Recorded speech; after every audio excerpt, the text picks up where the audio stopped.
Welcome to Lawfully Chaotic. Hi. How are you? Thank you for joining us. Jason's giving us a little dance down there. No, I'm trying to tickle you. Oh, Poorly. and Sharon, your first official show as official Coco host. Coco. Coco co-host. She's our Coco co-host. Awesome. Coco co-host. So And who's the I've- lawful and I- and who's the chaotic in this situation? Definitely Barry. Definitely Barry. And I finally remembered to make a new panel, so this works with so nobody's cut off. Jason, Business. it's so Snazzy. sad not seeing your name last time. Oh, by the way, also a friend of mine informed me that I forgot to change the schedule on my Twitch page, and we were still on Friday, so I Ah. just changed that. So Jokes Um, on you, Struggle day is early. real, my friend. the struggle Struggle is is real. yeah, the mind starts to go when you get to a certain age. I can barely remember what I had for lunch today. Lunch, what is that? Exactly. Hey, Paradox, how are you? Who is that? Is that one of us? Hi, Paradox. That is Paradox is one of our stalwarts over at the Nice. TTRPG Academy. Awesome. Yeah. Thank you, Paradox. And a very, very good artist. Oh, yeah? And me and him will be discussing.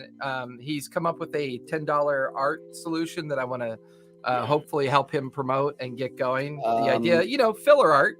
Everybody needs it. So like he's got to make some extra money, and I'm in desperate need of a good artist. And so like it's- illustration.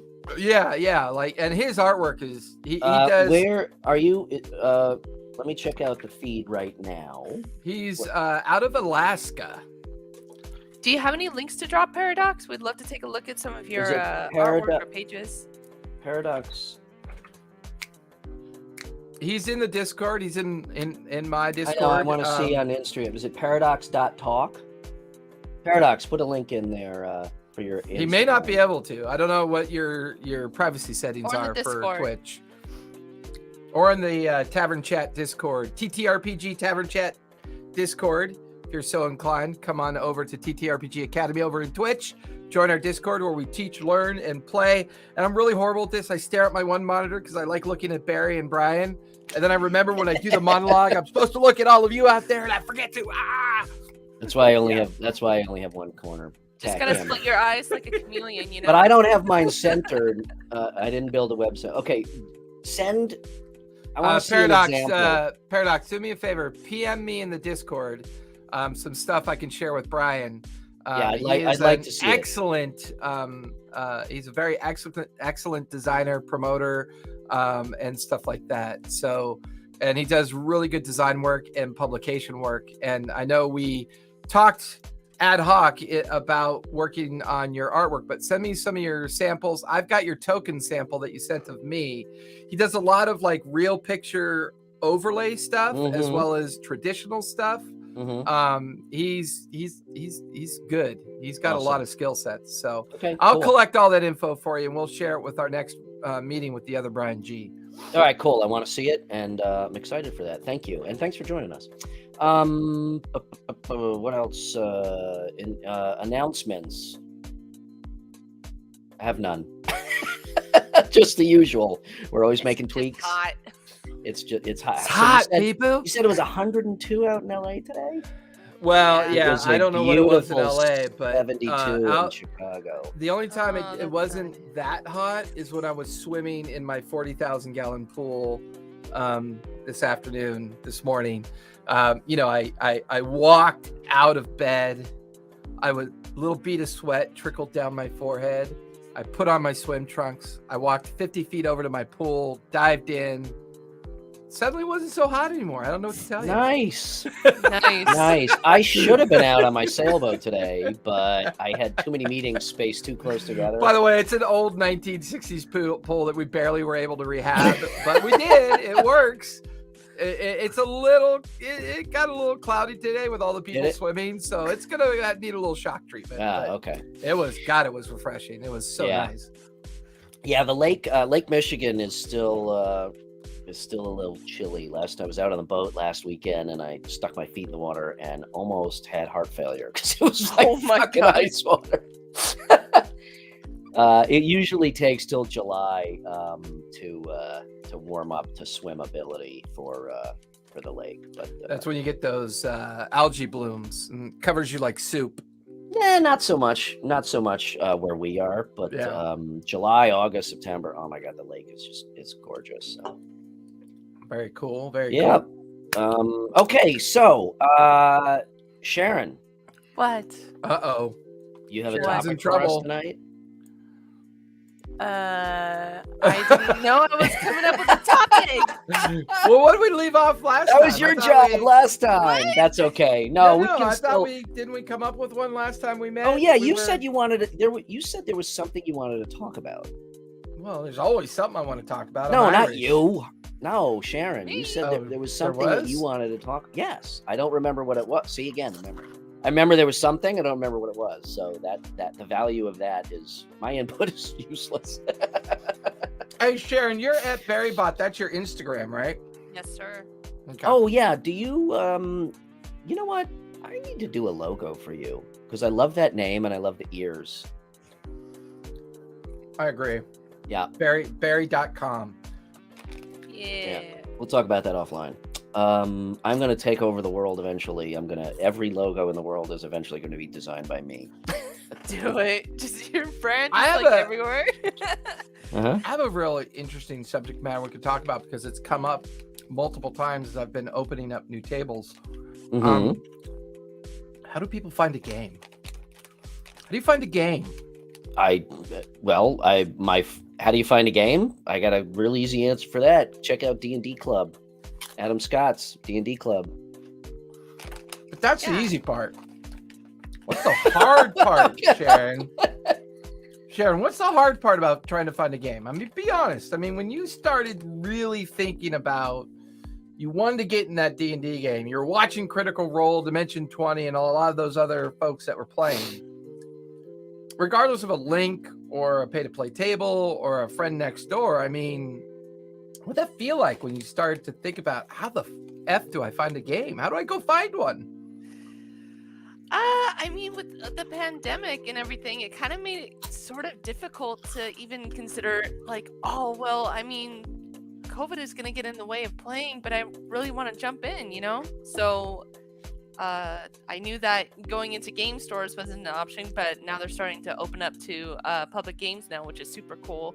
But I thought the internet, and I came across the D&D Club on Meetup. And But was when you able to- started your search online, what was coming up? Like, what were you seeing? What was the vibe that you were getting when you were kind of like doing that online search? I mean, it was overwhelming at first and kind of like just intimidating because I wasn't really sure where to start, to be fair. Mhm. And also like we spoke last time, like there's so many different modules, and like me being like a first time player at the time, I didn't know what to do. I was like, you know what, I like Critical Role, let's just narrow it down to this, and then just go down the list and see what groups I could find. Did you have any weird conversations or like kind of like cringy interactions that almost like derailed it for you? Besides you. So Paradox makes a very good point. Again, we discussed this before, but just a real quick, if Critical Role is your intro to D&D, you have to be prepared to have a very different experience. That is very true. My soul has been dipped in ice water by that statement. I don't know I'm where. joking. I'm going to weep. This is me weeping. You got mental problems, bro? That's your sad face. So, how was your first interaction with the nightmare that is this Yeah. game? Oh, I'm Yeah. sorry. Wait, did you mean you're weeping from Paradox's statement or Sharon's statement? Definitely Sharon's, because Okay. I made like her. Okay. No, but what Paradox says is dead on. I mean, obviously. I thought the fact that every game is different made you cringe for some reason, and that was weird to me. No. Okay. So I missed it because I was looking at the comment. What did you say, Sharon? What made ice water run through Jason's veins? Oh no, that he was like my very first interaction into the D&D world, and he was saying that like, oh, was it at all crazy or whatever? Yeah. I'm like, yeah, no, you're my first interaction, so yeah. But all right. So we're a little jaded.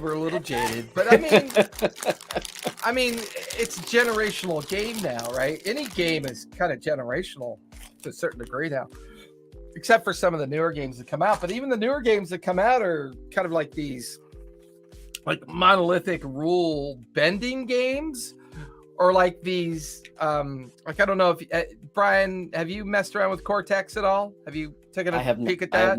I have not. Cortex is narrative driven. It was adopted by the group that had D&D Beyond some like a year ago or a year and a half ago. Oh yes, yeah. And then they linked themselves to the Cortex group, and then they built this Cortex system, which was designed specifically to be character based. Sure, so it sounds like a little bit like the old Vampire Masquerade. A little bit of vampire, but in D&D kind of like qualitative, gaming. But I mean, finding a table, to this day, my favorite table is still when I can drop into a game store and just run a one shot. Say, hey, anybody here want to play? You want to play? You want to play? You want to play? You want to play? Cool, come on over. Let's do a one shot. Hey, that's another interesting topic. We could put it over here for now. I'm just no. I'm just saying, let's put it over here for now. See, I feel like see my fingers on your lips. Put it on the mental wait. Hold board. on. Wait. Let's see if we can do this. Put your finger back up there. Let's see if we can make this work. Bear's like, these men are like twice my age. What have I gotten myself into? Twice your age, half your maturity level. And absolutely no beards. No beards. Yeah, no, but I was very lucky to come across the D&D Club, and what was really nice about it is that it's run by genuine DMs that want to tell a great story, and they're not a bunch of assholes or gatekeepers that Adam is a teacher by trade, and he does he really understands what it takes to get people into the game and to introduce most importantly to introduce the game to people. So he does a really great job for that. If you are out there and you are looking, to get into a game, I highly recommend check out the D&D Club. That's a great place to start. Very nurturing. You don't need to feel, intimidated. The conversations I've been having lately have been very interesting about finding a game. Just the act that I've immersed myself into this professional role of being a professional storyteller / DM. I would have never have met Sharon had I not done it. I would have never met Brian or Brian G, or had an opportunity to, meet Paradox. It's like we formulate this idea in our mind about what we think we want to do about the idea of gaming, whether it's a console, your PC, a tabletop, a war game, whether you're throwing out, a bunch of orcs to play. Hey, Flan Pharaohs, how are you? Hey, thanks for joining us. Hello. Whether it's, you throw out, a Warhammer army or a Lord of the Rings army, don't say Warhammer army. I don't have a spare $6,000 to spend on Warhammer. Your average cost of a digital printer will help you out with that. But here's what's so interesting for me, and that's why I liked asking the question from Sharon's perspective, right? As being a player looking for that game, right? Going to your local store, going to your local high school, your local library. I was floored. I had the most amazing conversation with one of my girlfriend's clients who came in. She was like, he stopped in and looked at my studio, and he's like, wow, this is nuts. And he's like, yeah, I got a bunch of band kids that play D&D. And I'm like, send them my way. If they need any help, they need any coaching, if they need any assist. And then we just went down this, memory lane of playing Gangbusters and Star Frontiers and Indiana Jones and all these games that we used to play based on our cultural influences that we were absorbing at the time. I've been privileged. I had a Callista's stepdad allowed me to curate his entire 1979 through 95 RPG collection. Wow. I have a complete intact set of Teenage Mutant Ninja Turtle role-playing game. Wow. It's the intact set. The Starfleet fleet battles, Star Trek fleet battles, right? I have the entire set of that, of the very first run of the FASA, run of that, FASA was king for a while. I still have all of my old role-playing games. Never got rid of any of them. And I have them and I know where they are. I miss Glitter Poison. I was miss reading Glitter that. What Poison. did you mean by that? What? which is interesting because did you have you broadened your spectrum yet on the different gaming styles and availability of gaming yet, Sharon? Like, have you been like, what are the other, like, so finding a game has a lot to do with your pop culture influences, I think, right? The idea of us natural extroverts, some of us are more naturally introverted, right? That's kind of the gaming, the kind of gaming mystique of who we are. But, if is there a pop culture influence on you, Sharon, that if it became I know I have a full set of riffs. I've played riffs. I've got a full set of riffs behind me, and I could show you some really cool books. I'm That's curious. why I recognize that. That was There's like some the really, original... really good old school games. Well, Sharon. Riffs was very Mad Maxian for sure. Yes. But from a pop culture reference that you immerse yourself in now, Sharon, the pop culture things that kind of entertain you and get you to watch things, what kind of game would you like to see now that you've had your D&D experience and your campaign experience and your exposure to kind of the D&D world, but is there a pop culture thing in your life that you'd love to say, hey, if that was a game, I'd play it?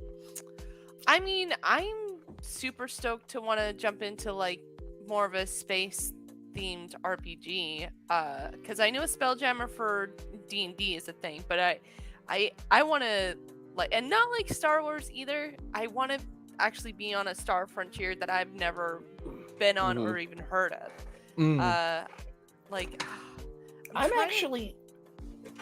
While you're thinking of that, I'm actually really excited for Spelljammers, which is odd for me because I tend to, when there's a good solid thing like D&D, I sometimes cringe when it kind of, for lack of a better word, goes off the rails. And I know Spelljammer, has a long history, but I'm actually really, really excited for it. For that, for that reason. Yeah, because it's so brand new. Well, under 5e rules, it is. Yeah, like you know what? You're baiting me. I'm not doing it. You're baiting me. I'm just trying to piss you off, dude. Baiting me. The interesting thing, I've said this about 50 times on this show, and I'll say it again. But the interesting thing is, this whole question of how do you find a game? Before COVID, it was very difficult to find a game. It was knowing people that played it or going to your local game shop. True. I still maintain that COVID was the best thing to ever happen to D&D. I would agree, especially from the online reference, right? Yeah, from the that's what I'm talking about. The fact that it now is so mainstream to do it remotely. I am very excited to get back in person. In fact, I'm running a game for a bachelor party in September here in Chicago in person at a bar. I'm super jealous about that. Yeah, so it's going to be really cool, and I'm very much looking to get back in person. But again, I've said it before, and I'll say it again. I'm not going to stop doing remote because, to your point, Jason, all of these wonderful people that I have met it's fantastic. And you came into this at a really great time, Sharon, because to me. And I know that there are many more layers, but to me, the question, how do I find a game, nowadays is super simple. Go online and look. And like you said, the problem is not finding games. The problem is being overwhelmed with all the opportunities and sifting through that. And the quality so I'm not of the saying, DM. yeah. Yeah. So I'm not saying that it is easy necessarily to sift through that and find the right game, but it is exceedingly easy to find a place to play D&D. So that's for Paradox right there. Yep, I one remember. of my that. Rifts supplement. I have an entire Rifts stack. I've got the whole set, so that's one of the supplements right there. The Rifter. artwork is so cool. Your guide to the multiverse. Unless you're in Alaska, there is one D&D game in Alaska, and that's it. So here's a journey down memory lane for you, Brian. Oh my God! Do you got one of these? I one of these? I don't. Wait, So, put that back up. There was a brief moment. You need to reverse your fucking camera. Advanced I know. Dungeons and Dragons battles. Yeah, that's better. No, flip it around the other way, backwards. No, flip it around. There you go. Yes, there you upside go. down. That's better. Okay. Perfect. When AD&D was in its heyday, and they realized that they had a huge amount of minis through the Ralpartha, Grenadier, and the way they were building things out at the time. Because the only way you could find a game in the old days was either in the troll basement, or you were lucky enough to find a local shop that had a big enough room for you to play in, or a convention, right? I mean, or like a convention. But that was designed to compete with Warhammer back in their Rogue Trooper day, like their Rogue Trader. Rogue Trader days. It was. Which, by the way, I still have that original hardcover book too. The Rogue I Trader think that's in Larry's collection somewhere. I haven't got. There's a whole other box I haven't gotten to. And supposedly he's got like 5 other boxes somewhere. And one of the books I found has the traditional TSR wizard at the bottom. So it's the first iteration of the TSR moniker. I think it was a 79 book. Yeah. It was like a character creation book. That was their first logo. Yeah. Yeah. But like, to Sharon's point, sounds like, so what's influencing your idea of playing a space game? Like, is it I just love space, and that's like the final frontier for humanity, and it would be so cool to just kind of. Are you following any of the like SpaceX stuff or Electrux and like all those other like folks that are building rockets and getting, and that's popular science, Neil deGrasse Tyson. But that's exactly how you find a game, right? If you suddenly find yourself in a room full of I won't say like-minded, because I think like-minded is over politicized, familiar-minded individuals when it comes to pop culture and gaming and stuff like that.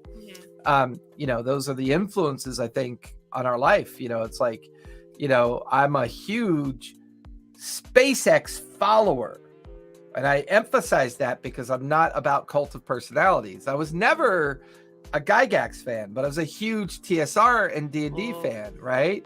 Because there's a lot of things about him as a curator of his own creations that was pretty cringy. And I think if you follow cult personalities as your main way of getting into something, you're going to be so disappointed later on in life that it's better to fall in love with the activity of the game. The James Webb Satellite to me is one of the most amazing things. No way, did? Roll to hit. Roll for con save. I want to play a role-playing game based. I want to play a game called Twitter Wars, where you create a character and you just try to win the Twitter dumpster fire, and you roll like, does my post damage you? And you do that shit. Is it viral? It's really funny that you say that, right? Because another way you need to make sure you can find a game is if you try to find it in a very kind of like, there's a game available, I'm going to go play. Do me a favor, read the description, read the captions, read the time, the date, take a few moments to read it before you respond to someone with your enthusiasm, because it says a lot about your availability to play. Like, hey, I want to get this game going. Okay. Do you have a time, a date, a place, a location in mind? You know what I mean? It's like, be a little bit more aware that once you start searching for that game, be cognizant of those facts. Like, if you only have Thursdays available, then you should try to find a Thursday game. Yeah. Don't like get all excited about somebody's Friday game, and then suddenly you say after a 2-hour conversation, I really wish I could play Fridays. See you later. Yeah. Really, dude or do that? I mean, come on. Do you get that a lot? I do. Yeah, I do. If I ever shared my email messages with people, or my PMs, DMs, or my messages through Meetup, it would blow you away. Dude, my my main game that I play on Wednesdays. I mean, I don't run nearly as many games as you do right now at this point. Even that's an ongoing group for like 2 years now, and even that, there are Wednesdays like, oh, I can't make it. I guess we're not playing this Wednesday. So. I mean, stuff happens. Of course, yeah. I mean, life like takes a chronic precedence. thing, Yeah. Then it's a problem.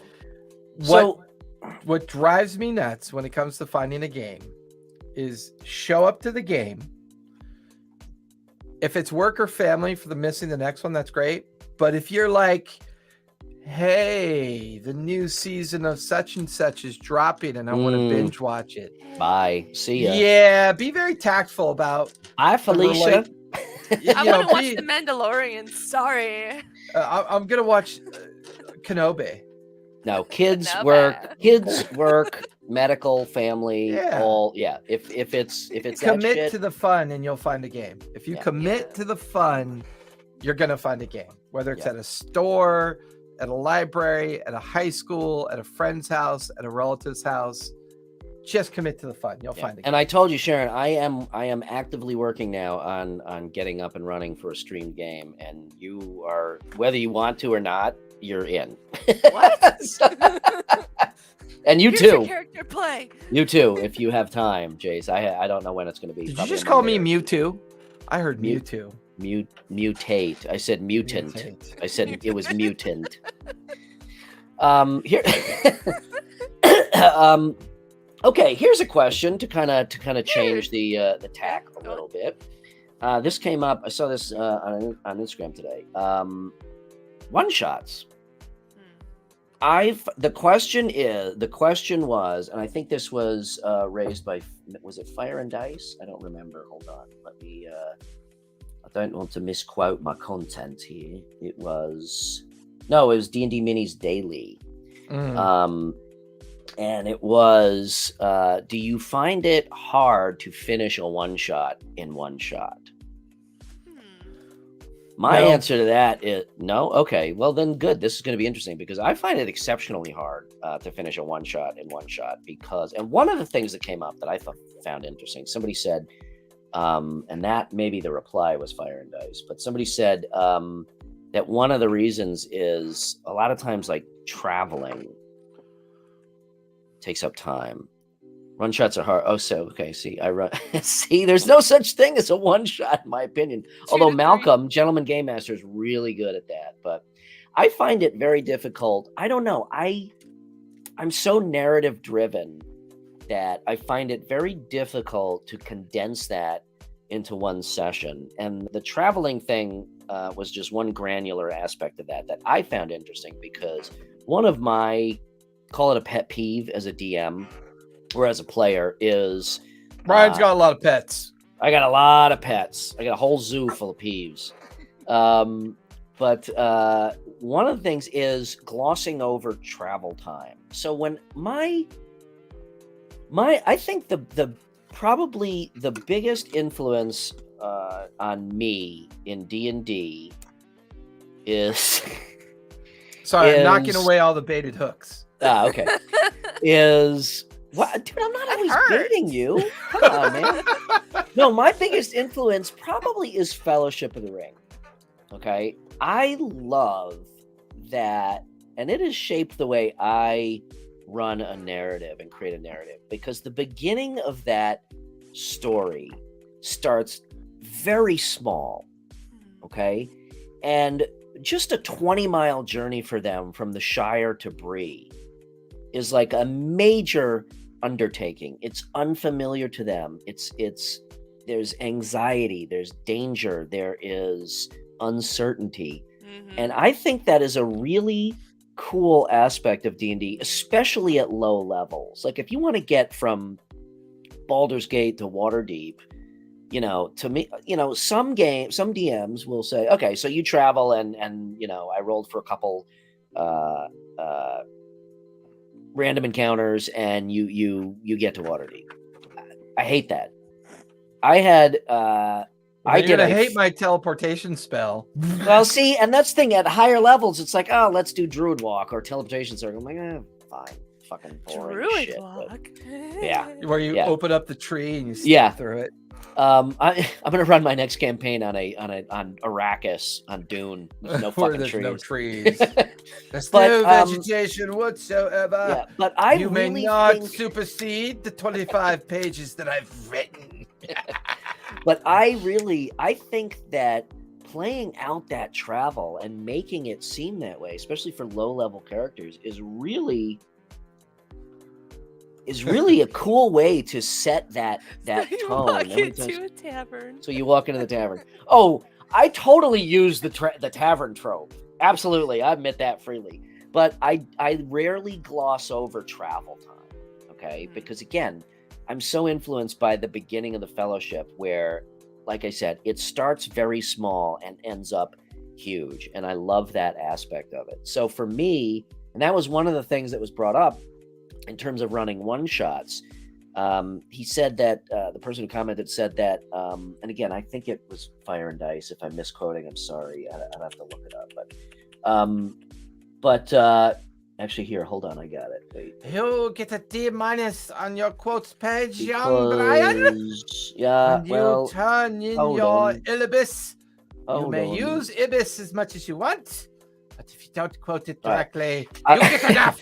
I don't remember who specifically made this comment, but for them, they were even having somebody teleport to Waterdeep, but they weren't familiar with the circle, so they had to do research on that. And he's like, yeah, and that took way longer than expected, so that blew the timeline for the one shot.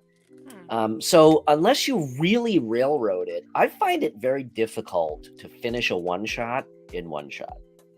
So I'm interested to hear what your view is. No, my view is easy because it's going to be very simplistic. 5-minute tirade about all that bullshit you just said is nonsense when it comes to one shots. So my view is easy. Sharon, if you're a player looking for a one shot, what's your perspective? Oh my God! Wait, before you get into it, this right there. By season 6 of Game of Thrones, remember early in the show, Paradox, that's a perfect fucking example. Early in the show, when Arya was traveling from like King's Landing all the way up to where the fuck she was going, and it was like 7 episodes worth, and then by season 6, they were sailing halfway around the fucking world, and it took all travel time 7 seconds. All travel time offered Games of Thrones is an opportunity to see another Starbucks cop. That's all that did. Wait, what? That's all that did. The continuity mistakes? Yeah, of course. Well, that's a perfect example, though. And that was one thing personally that really fucking bothered me at the end of that show. It's like, okay, Varys is going... sell subscriptions in a VOD position of like HBO and say, let's run this horrible, drawn out fireside chat of a 2-week travel time with a little girl and a demented axe murderer. It's not going to work in the VOD space. It's just not going to work. Charming, though. I mean, I disagree. I had a 40-day in Hoard of the Dragon Queen. There is a 40-day caravan trek from Baldur's Gate to Waterdeep, and I made them play about 30. Fuck you, dude. I made them play about. Take your snores and shove them in your bag of holding. I made them play about 30 fucking days of that, and it was a slog. Yes, and I asked the players numerous times, if this is getting boring, let me know. And they said no. And by the end, it was actually like mental exhaustion. Like, Jesus, I feel like I just fucking traveled 40 days. So if you had a one shot to play in, Sharon, from your perspective of what you've seen in campaign play, the bizarre eloquence of Brian, and other things that you've seen Long out ass there caravan in ride. the world. Dude, right? don't do that when I just take a fucking gulp of beer, please. Oh my god, he froze. Up, see? He froze himself. That's what you get. I like that. I love that smile though. I'm gonna take a screenshot so I can use that as his new headshot. Hold on. Boom. Saved in perpetuity. Okay, Immediate while we wait for Jason to make his Constitution save from this paralysis spell. How do Yeah, you how do you do that? How do you make travel fun for D&D? Well, okay.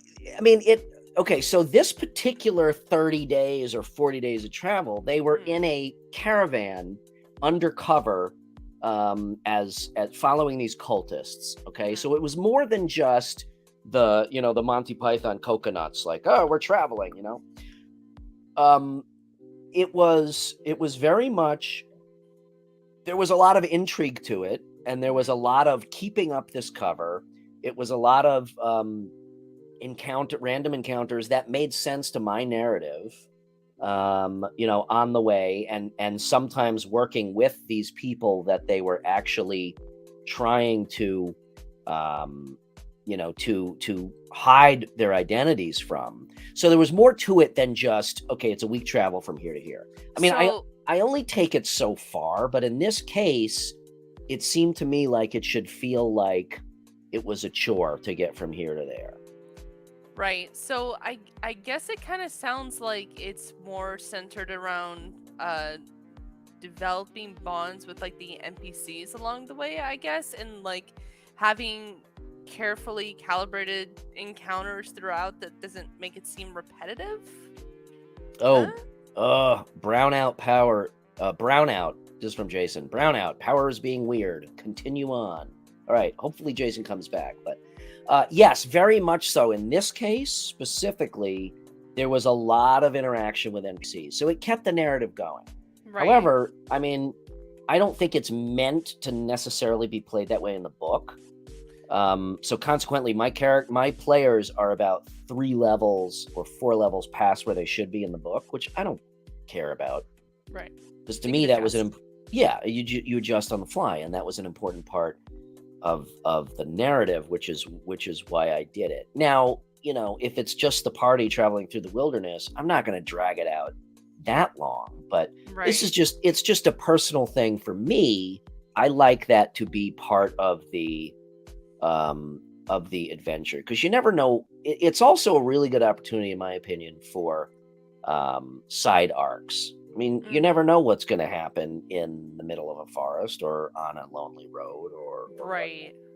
So getting back to the original question, though, is finishing a one-shot in one shot. And I guess if you write the narrative, where you're not traveling from place to place, this is just one small part of why a one-shot may be difficult to finish in one session is travel time. But the overall gist of it was, unless you have such a tight narrative that there's just no opportunity to go off story, which is kind of contrary to the whole role-playing experience.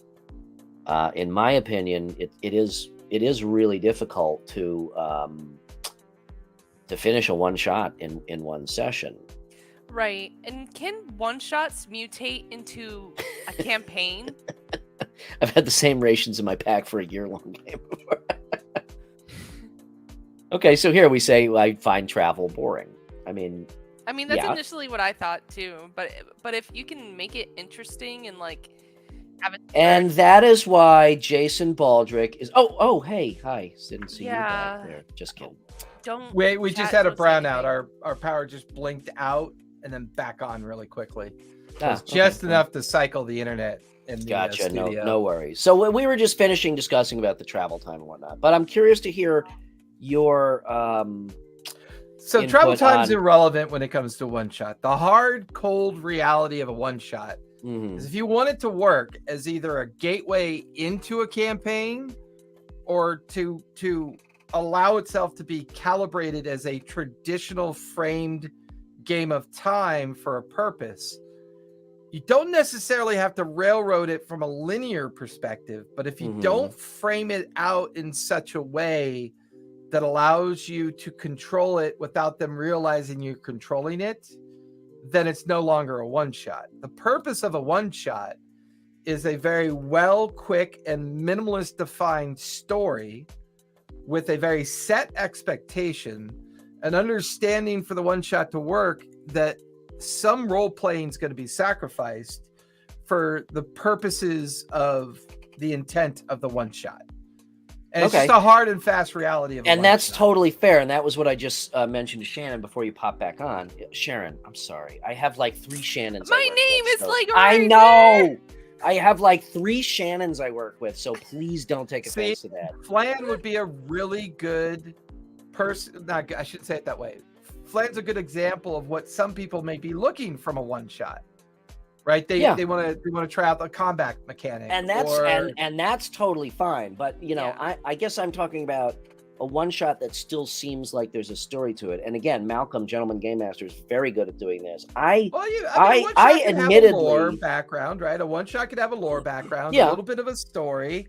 Maybe you start off in a little town outside of the major city where you got the job. The regent contracted or warranted you to go investigate the ruins. You go investigate the ruins. Turns out the ruins were actually once was a family ruin that the family of the regent used to own that they didn't tell the players about. And it's this haunted ruin that has to consume unsuspecting souls in order for the regent to maintain their power base within the major city. So, I mean, and by the way, I just made that all up. Just off the top of your head. Just off the top of my head. Just like Indiana Jones style, basically. The one-shots. And I guess that is one thing that I have to. Admittedly, I am not good at running one-shots because I like to. Another thing about the way I run games is I kind of like the mystery and intrigue of like the Onion. To me, it's always something that is part of a greater something that is part of this grand scheme. Mm-hmm. So I find it hard to not make that part of a one-shot narrative. But you're right. If it's put together, if it's written well, then it doesn't necessarily seem like you're railroading the troops into, this is the only thing that you can do. But I think there is, and yes, I do. I think there really is a skill as a DM to running an interesting and yet streamlined one shot. Yeah, I mean, look, just like back to the original topic of finding a game. I think by far the best way to organize a series of opportunities of games is to run a series of one shots. Yeah. Partially to Paradox's point, run a one shot that lasts 2 sessions, or run a one shot that lasts 4 hours, and then do another one, and then do another one. If the people keep coming back and the groups keep meeting and they're having lots of fun with the characters they built, you found at least the core of a campaign game. When I finally got back into the game back in 2018 after taking a short break, I was running games at a brewery through Meetup out in Upland. But my very first meetup, I had 12 people show up. And then my second meetup, I had 6 more people. So I was running a game with 18 people. Wow. And I was running a 2-party. Wait, one game with 18 people? How the fuck did you manage that? And they were separate parties, and it was awesome. We had a great time. We were drinking beer and having a great time. But I finally said, if I could, would I, if possible, hey, some of you want a different time slot, some of you don't. I started to finally feel that feeling that not everybody was getting equitable time. Mm-hmm. So I just split things up with 18 people. I don't believe that. And then it split up into 8 and 8, and then eventually it settled on 7 and 7, and it lasted all the way to COVID. Finished online in COVID. So it was, it was just one of those things. Yeah, and I was about to say, do the one-shots ever mutate into campaigns? And it sounds like from what Jason was saying that it totally does, and that's pretty cool.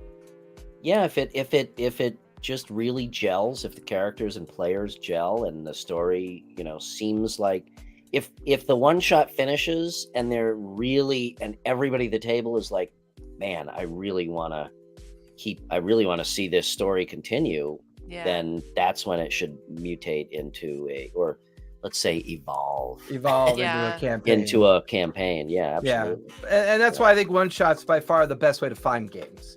There's not a long-term commitment. It affords a lot of different people to try their hand at either DMing or not, or playing, and you could have a series where like 6 of you meet up at a game shop and you go, okay, next time you're running the one shot, you're running the next one shot, you're running the next one shot, and before long you've developed a table with people that have similar vibe, and you're like, oh, this is stupid, okay, we can finally run a campaign, we're good to go. I think I agree with that.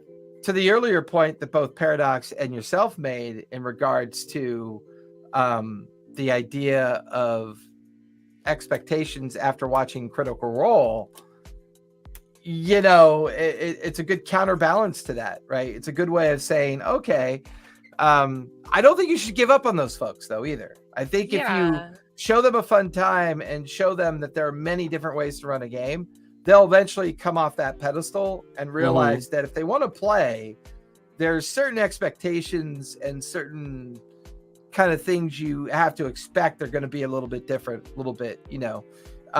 like I hate the fact that people to this day still think Critical Role is scripted, and here's what kills me about that. And they get really mad at me when I say this. I say, every DM game is scripted.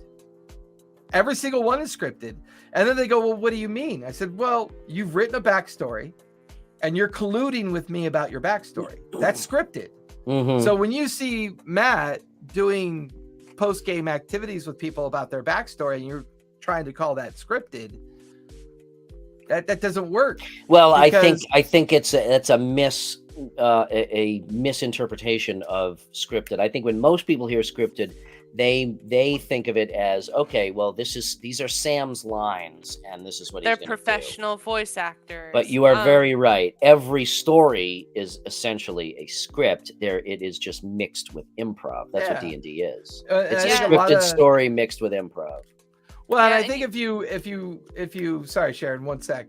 If you look at when they fuck up, it's like jump rope fuck. I know. If you look when they screw up, when they're nervous and awkward, you only have to watch the first couple episodes. These folks have been playing together for 10, 15 years.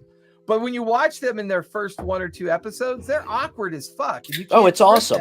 It's awesome. You can't script Matt actually called me personally last week. He was like, dude, can you play next week? And I'm like, I can't. I got to watch Mandalorian. Sorry, man. So I told him to fuck off. Sorry, Sharon. What were you going to say? Because you had a moment. I ruined it. Well, no, because like the thing is, like when I was looking for a D&D game, I wasn't necessarily thinking like, oh, I want a DM like Matt. Like the whole reason why I wanted to play D&D is because it looked fun and it looked engaging and exciting. Like I didn't even know or expect that there was gatekeeping or sexism involved. I just saw it for the pure game that it was. The idea of what it was, yeah. So Paradox says, all right, as a DM, I can't do voices or accents, so I'm not Matt, but I think I'm okay with that. Because no one will tell my story. I've got something they don't got. It's my story for my view, so fuck you. Yeah. Well, so continue, Sharon. Yeah, no, because like that's the thing. I think, probably a lot of people do think like, oh, I want to have a GM that's like exactly like Matt Mercer. That's kind of like, that's too rigid, and like everybody's different and everybody has different qualities to bring to the table. So I literally went in for the creativity of the game and what everybody can bring to the table. I'm not setting standards. I mean, the standard for me would be like, okay, well, everybody gets along, Yes. And don't be a dick, Yep, that's pretty much rule number 1 for D&D. Have a good time, don't be a dick. I'm really excited for you guys to play in my campaign. I honestly am. I got to get off get off my ass and finish this up. Get it. Best be getting off your ass. I know. And get to right. I've been lollygagging too long. It's about time. I've been to sitting put on my- this barrel of powder, and every time I light the fuse, thinking it's time to launch myself in the general direction of your game, all I see is an empty box, a chair of despair, and nothing worth doing, I tells ya. Voices So- aren't that hard. What do you do? I feel like that was the intro. You meet in the tavern. Rah, rah, rah. What do you do? Well, and this is actually, I think, what we need to be our next topic when we meet.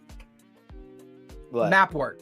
I'd love to have a conversation about maps, when to use them, Perfect. how to use them. That's actually a should really you use them? I think that will be a good topic for next. that time. is. I think that's a great topic because that spans. To me, that is flat maps versus terrain versus when to use maps versus when to theater. you of know, the use mind theater of the versus mind. Absolutely. descriptive. Yeah. Okay, yeah. one of us has to fucking remember that that's the One topic of us, for the next one show. of us. All right. Yeah, cartography. Next Cartography. Boom. episode. And that's why. That's why. Yeah, yes, it is that. Yeah, well, and that's the other thing. You know, the art of finding a game is obviously the equity of the table. You know, Yeah. the vibe of the table, setting the right expectations, you know, organizing the table to be inclusive, not exclusive. Mhm. Yeah. You know, So and important. I know in the social spaces there's a lot of different ways of presenting the game versus what we actually do when we play. It's Yeah. you know, it's I'm very fortunate in the sense that I play, if I do the math, I'm playing 22 hours, maybe almost 30 hours a week of D&D. Not a Jesus lot of people could Christ. say that they get to do that, right? Wow. You know, I don't. what is I don't that? even know how you manage that. I honestly don't. From a time standpoint and a mental standpoint. Yeah, I mean, you saw him glitching earlier, so I mean, you know, something. Yeah, that wasn't the power. That was actually him. that was pushing that it. was my OneNote file synchronizing with the He's cloud. actually a robot. The entire Earth went down. But there's a lot of dirty little secrets that you can use to still maintain the fun factor and find games. To this day, my favorite games are always going to be live. That's never going to change, right? It's just never going to change. Now, the digital space has offered us the opportunity to play more games Mhm. Yes. than playing live does. Therefore, you have exposure to more personalities, yes. more different types of people, more different ways that tables come together. I mean, the variety of people that I have at my tables is just phenomenal. amazing. It's And just, I Yeah. could never, in a real life game shop situation, I don't know if I could get that lucky. I might. No, but I don't don't think know. I agree with you 100%, and I agree with you also that I still prefer live. It's much more immersive. It's much more fun. It's much more personable. But you make an Yeah. excellent point. It is the variety of people that you can meet and interact and play with remotely that is so wonderful about what's happened with the digital space. You know what I plan to do is when I do run games. I heard the P word. Plan. When I do run in-person games, I may set up a camera and stream it. Which I know is not groundbreaking. I mean, you have a studio set up, but I'm talking about just any old game. Like if I go to a bar or whatever, take a tripod, set my camera up, tripod. The drink Set has up gone my to his head. phone. Set up my phone. What would that sticker look like My- again, Brian? Can My, you show my us that beholder sticker? juice. Here, look, my beholder juice. Roll for Constitution. Roll for con. And I was Um, actually scared to play online actually because I wasn't really sure what I was signing up for, even though like I read the posting that like, oh, this totally fits, you know, but like I don't know how the group is gonna mesh with me. Only the DM does.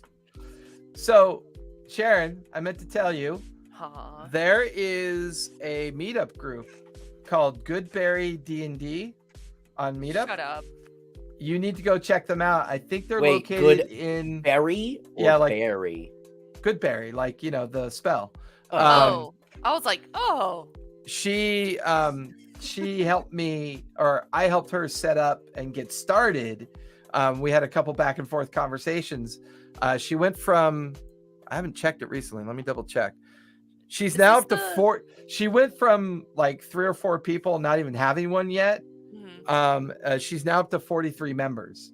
Woo. I believe she's located in, oh Was my it God, Long Beach? she is in Manhattan Beach, I think. Oh, nice.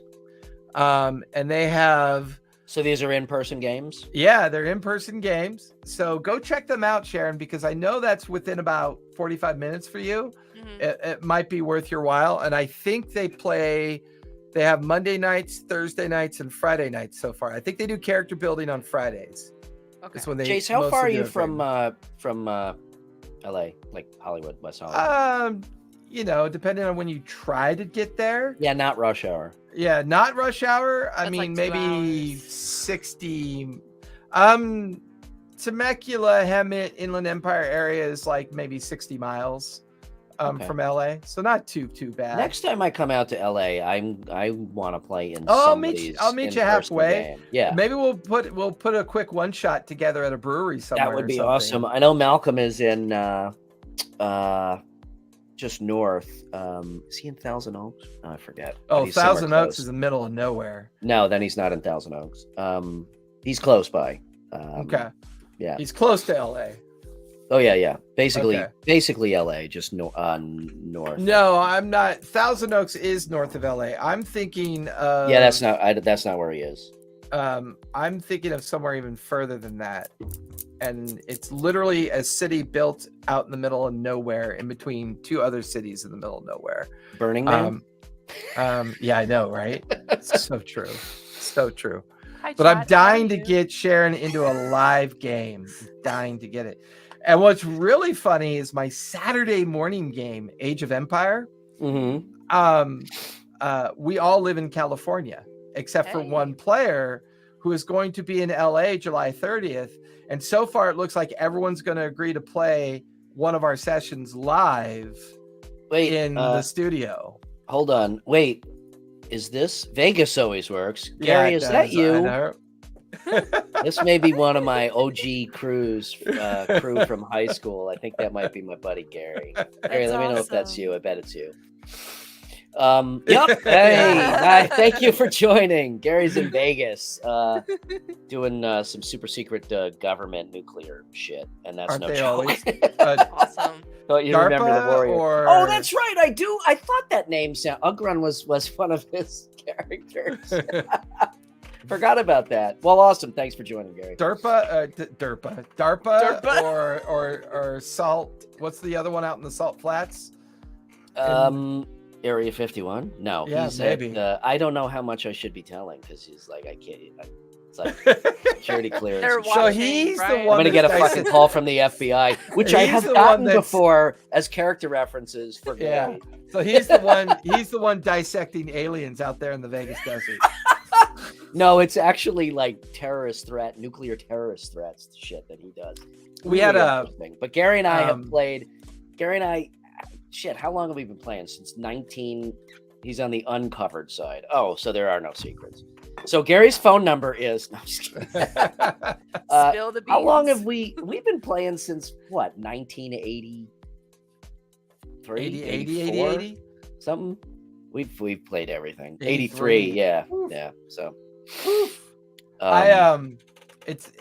we have this other little hobby I do is called the SCA, but we had a buddy of ours that partied with us within the SCA mhm. actually ran our house. He built thermonuclear weapons. That was his Sixth grade. job. Oh, Really? that's Yeah, he cool. engineered thermonuclear weapons. He was Oh, the wow. one that worked on the science of the yield. Oh, What he okay. did. That Well- and he also was a biochemist in his spare time. So he Okay. also Oh, did he would figure out how to take natural things in the natural world and extract their poisonous aspects. And that's, and then build, all of his, chemical bases from natural occurrences. Yep. Society of Creative Anachronism. That's awesome. Pre-COVID, nice. Yeah, there you go. Yeah. Yeah, Pre-COVID, pre-COVID, we would go to 4 or 5 events a year. Not including the Ren Fair stuff that we would do, but one of these days we'll do a session about the SCA, and we'll do some shares on that because it's definitely some interesting stuff. Yeah, but Gary, of all when we were kids, Gary was our kind of de facto DM, because back then it was funny, like none of us wanted a DM, so it was always like, Gary, you're DMing. He's like, that was always a common. That was always. But he was an awesome DM who could not be bribed or flattered in any way. Well, that's one of the things I'd love to expose Sharon to some more of with different games. One of the things that we lack are female DMs and storytellers. Oh my God, yeah. We don't have enough of them. Emma Soros is like one of the few that I know in the realm of gaming, and she's just another teacher. Yeah. Once again, another teacher. Hey, we're up on the 1 hour mark. All right, cool. Anybody got anything to promote? Sharon, where can everybody find you these days? What's your socials? Find me on Instagram right here. And then you could also catch me at the D&D Club on Saturday at 7 p.m. 4 p.m. I'm always getting the time wrong. 4 p.m. Pacific Standard Time for the Graying Lands campaign. It is an ongoing campaign. It is on episode 30. Jason? I don't know. I just run it. I don't pay. 30. I'll just say 32 and we'll go with that. It's the 10th anniversary of our 10th anniversary of our 40th show for the 6th time. My Tuesday night game just celebrated their 2 years, 2 months. Nice. We just did our 100th session, our 80th episode.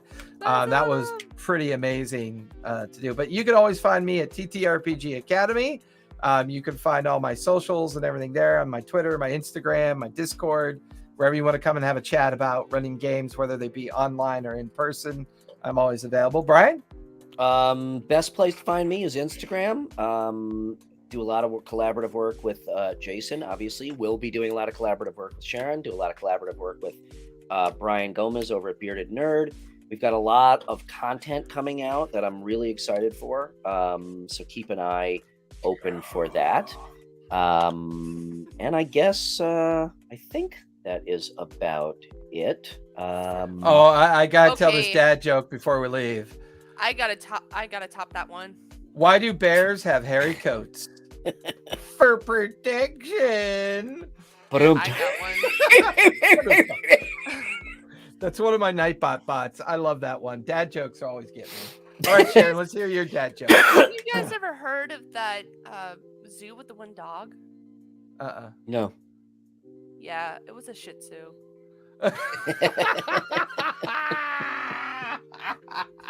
Hey, what sits at the bottom of the ocean and quivers? A nervous wreck. And on that note, all Goodbye. the bad jokes have been given. Thank you, everybody, for coming out. Yes, thank you. Thank you, Ugrun. Thank you, Paradox. Thank you, Flan, for joining us. We will see you. Much appreciated. We will see you next Thursday. Sharon, super excited to have you as part of the show. Yeah. Thank you for joining us. You add a whole new dimension and keep us two old fucks in check. You guys are crazy. I haven't written a check in 25 years.